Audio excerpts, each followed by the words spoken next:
Notre-Dame de Lourdes et Sainte Bernadette. Grande joie au moulin de Boly. Les François Soubirous, meuniers à Lourdes, Basse-Pyrénées, viennent d'avoir leur premier enfant. Si la jeune maman, elle a 19 ans, pouvait se douter de l'avenir qui attend sa fille, messagère de la Sainte Vierge, sainte canonisée, entraîneuse de la multitude des foules qui viendront à Lourdes. Née le dimanche 7 janvier 1844, au lendemain de l'Épiphanie, le bébé est baptisé le mardi. Monsieur l'abbé Forgues, curé de Lourdes, lave son âme toute neuve de la souillure originelle, et tante Bernarde, la marraine, rapporte à la maison une petite Marie-Bernarde, on dira plus gentiment Bernadette, à l'âme aussi blanche que la neige. C'est joli qu'elle ait été mise sous la protection du grand Saint Bernard, ce moine blanc qui chanta si bien Notre-Dame. Ne nous attardons pas à la petite enfance de Bernadette, cherchons plutôt à savoir ou à nous rappeler ce que Marie est venue nous dire et nous demander, car c'est là l'essentiel. À 13 ans, l'aîné des Soubirous, ceux-ci ont eu 8 enfants, est placée à Bartrès, chez les Aravans.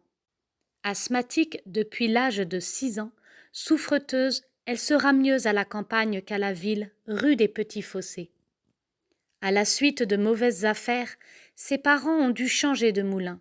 Puis de logis en logis, ils ont fini par échouer au cachot, une pièce étroite et humide qui a servi de prison. Toinette, la cadette, est maintenant assez grande pour garder les plus jeunes. Bernadette surveillera à Bartrès les enfants de sa nourrice. Ce sera une bouche de moins à nourrir pour François Soubirous, qui ne gagne pas beaucoup, comme garçon d'écurie chez un roulier. En fait, la fillette gardera moins les petits Aravans que le troupeau. Arrivée en juin, avec le beau temps, elle part de bon matin et ne s'ennuie pas au pacage avec ses blancs compagnons, malgré les vilains tours que lui jouent ses agneaux qui, d'un coup de tête, s'amusent à renverser les autels qu'elle construit. Son meilleur compagnon est encore son chapelet qui ne la quitte pas. Elle ne se lasse pas des plus belles prières de l'Église. Notre Père, je vous salue Marie, je crois en Dieu. Son catéchisme, elle l'ignore, mais n'est-il pas tout en raccourci dans ses prières qu'elle dit si bien et aime si fort? Et les heures de solitude et de silence sont douces à la petite bergère. À la maison, elle rend 1000 services, et sa patronne de dire « Elle se montrait gracieuse et rieuse, ne se plaignant de rien ni de personne, obéissait à tous et ne faisait aucune mauvaise réponse. Elle prenait ce qu'on lui donnait et se montrait contente. » À 13 ans, elle en porte 10. Elle est petite, rondelette, avec de grands yeux noirs très vifs et des cheveux plus noirs encore, cachés sous le fichu ou sous le capulet. Cette grande fille soupire après son instruction religieuse et sa première communion. Comment ses parents, pleins de foi, fidèles à la messe du dimanche, n'ont-ils pas envoyé leur aîné à l'école et au catéchisme? Très prise au moulin par les clients, puis, rue des Petits Fossés, par ses journées, maman Soubirous avait trop besoin de l'aide de Bernadette. Et un peu de négligence sans doute s'y est mêlée, car la vie matérielle à assurer passe avant tout. Il faut dire aussi qu'à cette époque, bien avant le décret de Saint Pie X, la première communion se faisait tard, vers 13-14 ans seulement. À Bartrès, la pastourelle suit autant que possible les leçons de monsieur l'abbé, mais allez donc lui faire apprendre par cœur le mot à mot. Notre petite Lourdaise n'a jamais exercé sa mémoire. À la veillée, Marie Aravant essaie bien de l'aider, lui fait répéter 8-10 fois la même ligne. Peine perdue. Alors, impatientée, Marie s'écrie « Tu ne seras jamais qu'une sotte et une ignorante !» Une sotte? Certainement pas. Les réparties de Bernadette sont pleines d'esprit et de sagesse. Enfin, sur ces instances, ses parents la rappellent à Lourdes fin janvier, l'envoient au catéchisme paroissial et à l'école des sœurs. Elle est bien contente de retrouver sa famille après 7 mois d'absence. Et toute dévouée aux siens, elle s'est encore trouvé le temps de jouer avec ses frères et sœurs et sa petite voisine, Jeanne Abadie. La dame. 15 jours à peine après sa rentrée de Bartrès, le 11 février 1858, Bernadette, Toinette et Jeanne profitent de leur jeudi pour aller ramasser du bois mort. Il n'y a plus rien à la maison pour faire le feu et cuire la soupe. Quand nous allons à la pêche, nous savons les bons endroits, le creux plein de crevettes. De même, les 3 fillettes ont-elles repéré une grotte sauvage au bord du Gave. Le torrent y dépose le bois qu'il charrie. Toinette et Jeanne ont pris de l'avance et, pieds nus, traversé lestement le cours d'eau. L'asthmatique arrive bonne dernière et, pour elle, il serait dangereux de se mouiller les pieds. Elle appelle ses compagnes pour qu'elles jettent des pierres qui lui permettront de passer à gué. Mais les fillettes se soucient bien de leur aînée, qu'elle se débrouille. Sans se fâcher, Bernadette commence à se déchausser, quand soudain, elle entend comme une rafale de vent. Elle s'étonne, car le temps est calme. Elle regarde et voit des branches s'agiter en dessous de l'ouverture de la grotte supérieure. La roche, en effet, est creusée de 2 grottes, l'une de plein pied, basse et spacieuse, l'autre plus haut, à droite, étroite et à peu près de la taille d'une personne.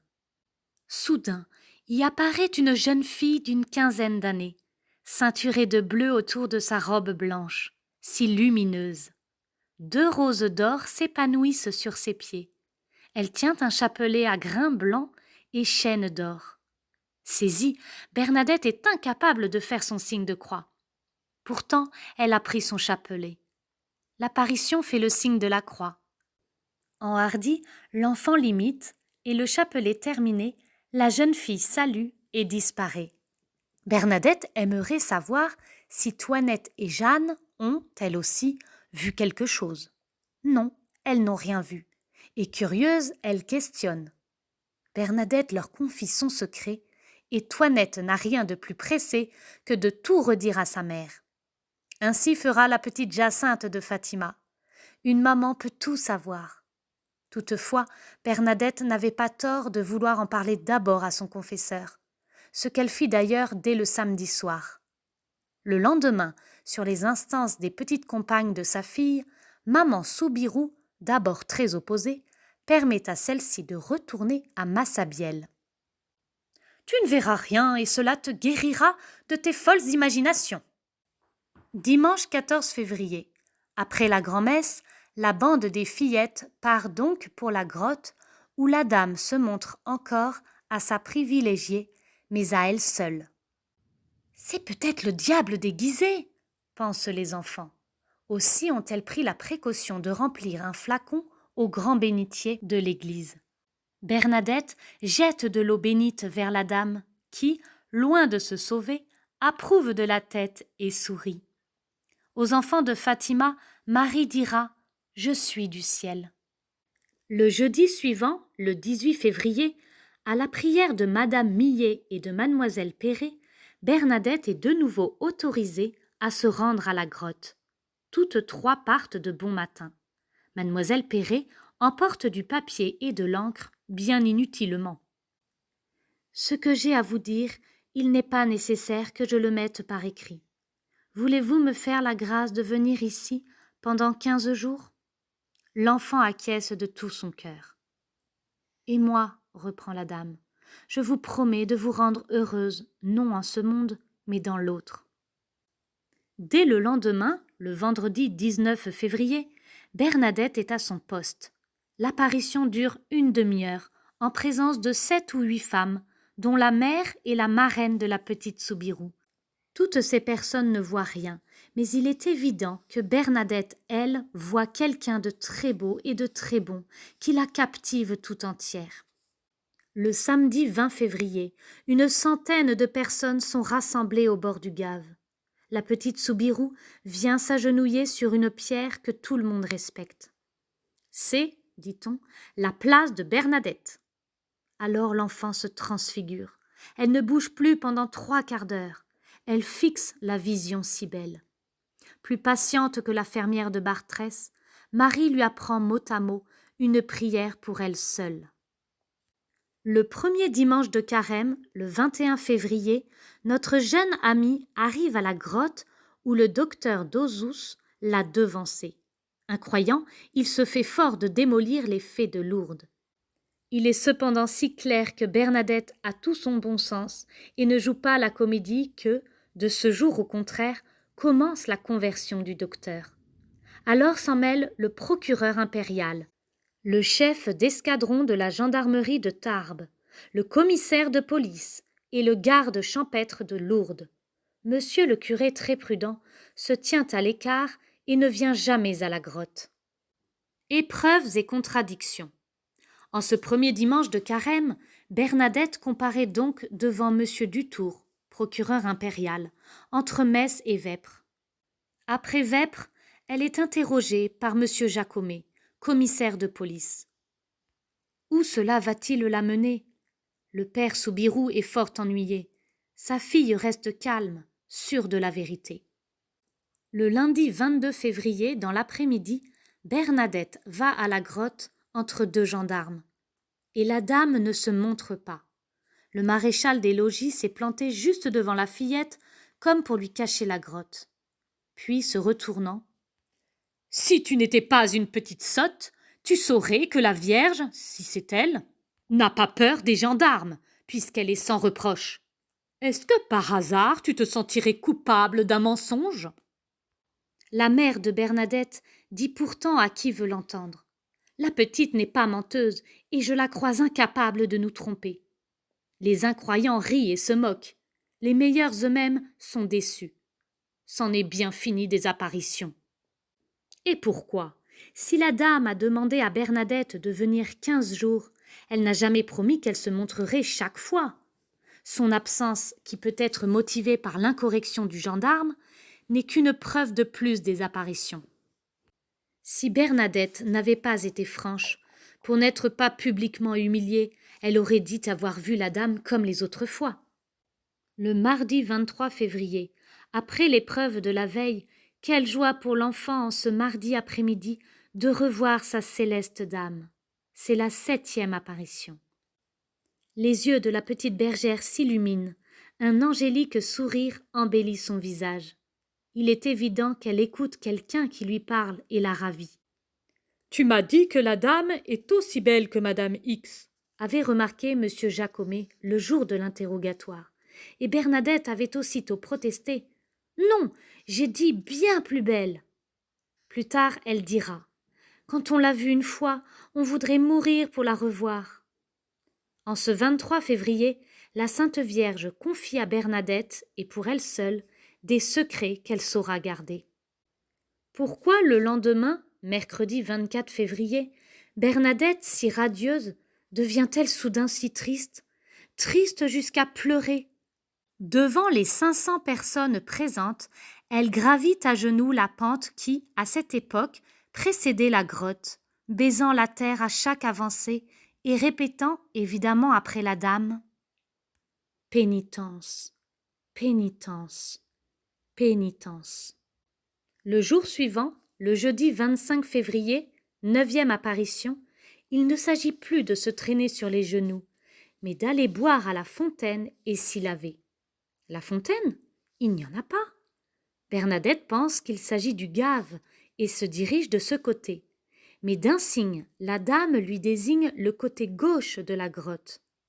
Docile, l'enfant gratte la terre.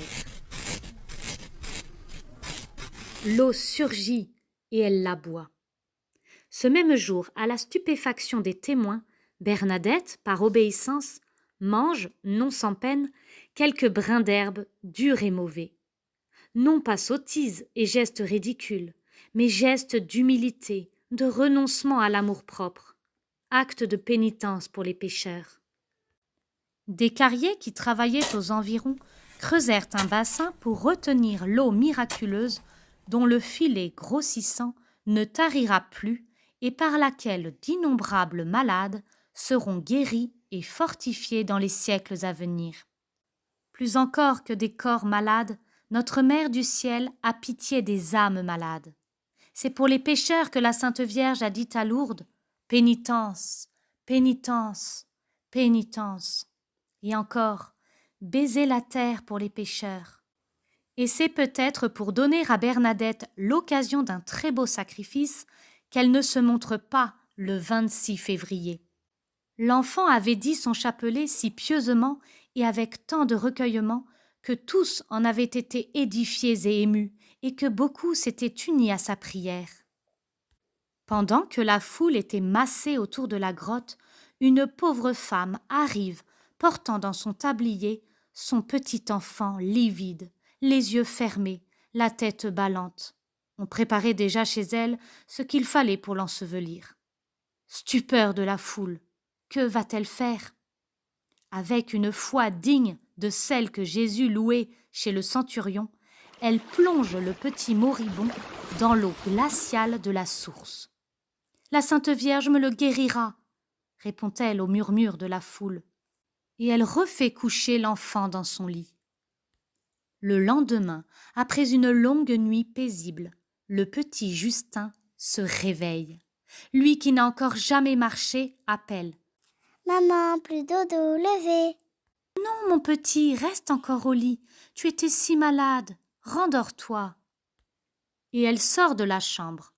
Alors, écartant le rideau, le petit Justin sort de son lit et court en poussant des cris de joie.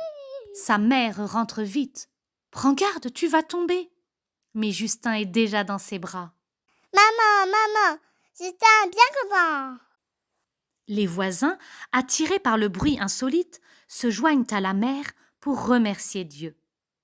Le samedi 27 février, dédommagement après le sacrifice de la veille.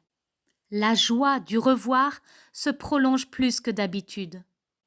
Et puis la dame paraît se recueillir et méditer, et s'adressant à Bernadette. Allez dire au prêtre qu'il doit se bâtir ici une chapelle. Une chapelle, encore faudra-t-il qu'on y vienne. Le mardi 2 mars, la dame réitère sa demande et ajoute « Je veux qu'on vienne ici en procession. » Ne dirait-on pas que cette procession est commencée?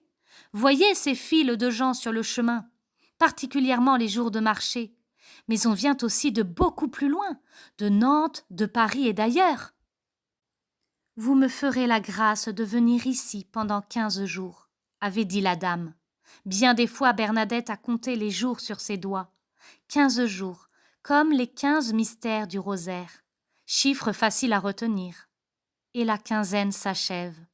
Le jeudi 15 mars en est le dernier jour. 4000 personnes sont réunies à Massabielle dans l'espoir que l'inconnu dira son nom. Est-il bien nécessaire? Son nom?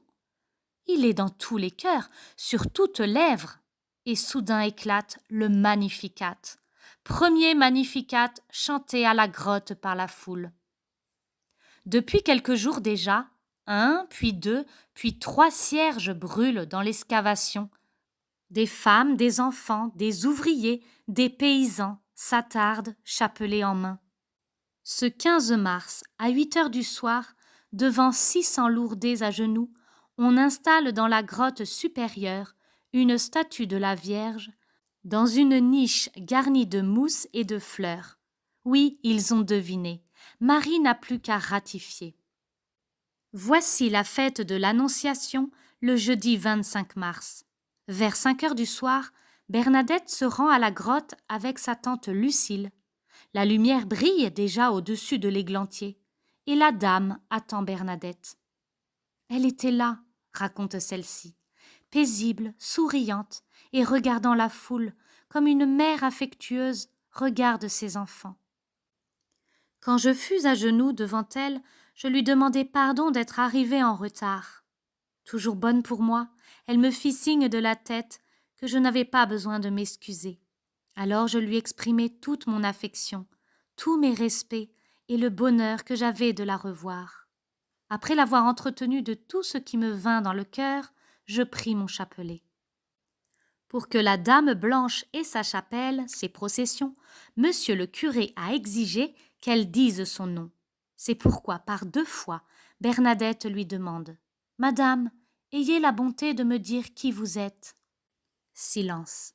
L'enfant insiste. « Madame, faites-moi la grâce de me dire qui vous êtes et quel est votre nom. » Alors, charmée par tant de simplicité, d'obéissance et de confiance, la dame qui jusque-là gardait les mains jointes, ouvre les bras, les incline comme sur la médaille miraculeuse, Notre-Dame aux bras ouverts, puis elle joint de nouveau les mains, ainsi que nous voyons toujours représenter Notre-Dame de Lourdes, lève les yeux au ciel et dit « Je suis l'Immaculée Conception ». Après quoi, elle sourit à nouveau et disparaît. Bernadette n'a rien compris à ce nom étrange. De peur de l'oublier, elle se rend vite à la cure, répétant les mots tout le long du chemin. Monsieur le curé, lui, comprend du premier coup. L'Immaculée Conception. C'est la Vierge très pure, immaculée, qui n'a jamais été souillée de la tache du péché originel, ni du péché actuel. Et cela par les mérites de Jésus-Christ, parce qu'elle devait être la mère de l'homme-Dieu. Jésus est Dieu. Marie est mère de Dieu. Que c'est grand. 4 ans plus tôt, le pape Pie IX, en proclamant dogme de foi l'Immaculée Conception de la Vierge, avait proclamé la pureté magnifique de Marie. C'était certainement vrai, puisque le pape est infaillible.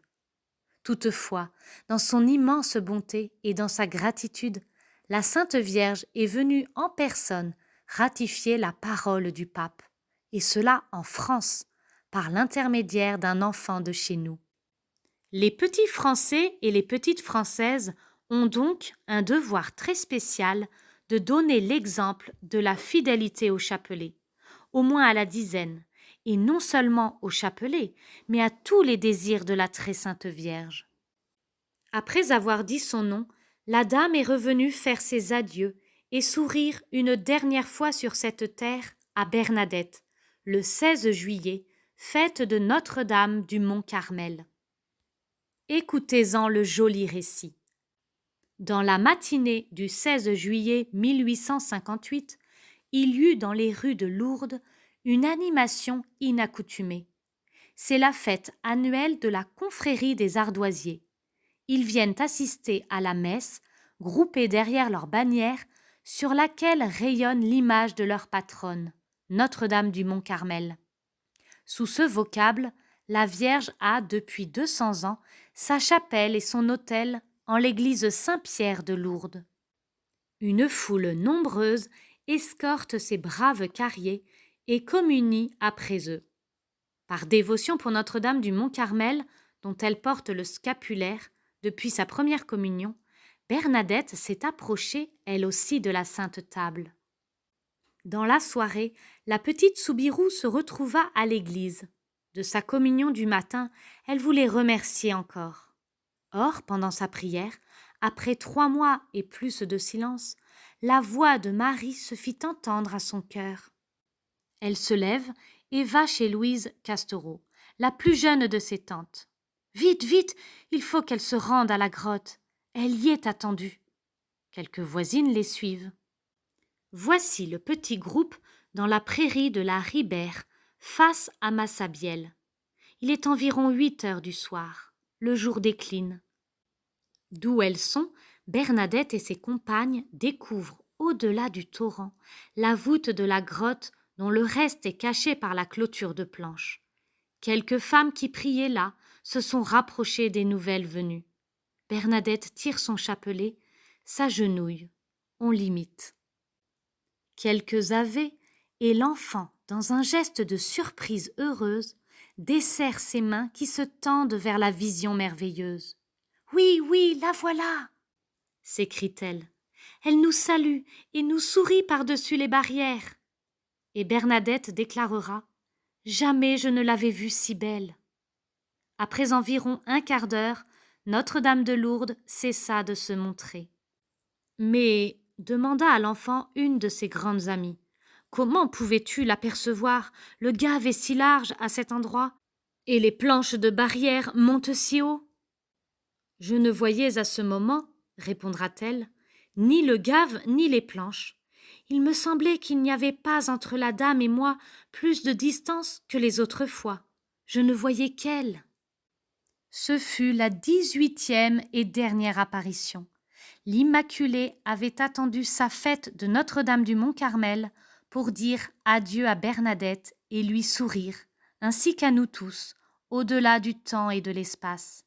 Puis un jour, Bernadette est venue à son tour dire adieu à la grotte bénie. Quel sacrifice! Elle est entrée chez les sœurs de Nevers. Très charitable pour les malades, souvent malade elle-même, elle a souffert beaucoup pour les pécheurs.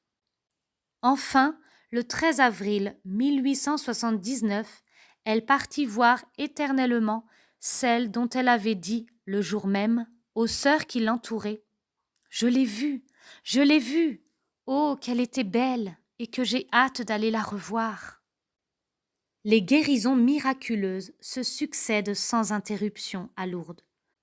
L'eau de la source opère souvent des merveilles, bien loin même d'où elle a jailli. Marie, toujours infiniment bonne, exauce les prières de ses enfants.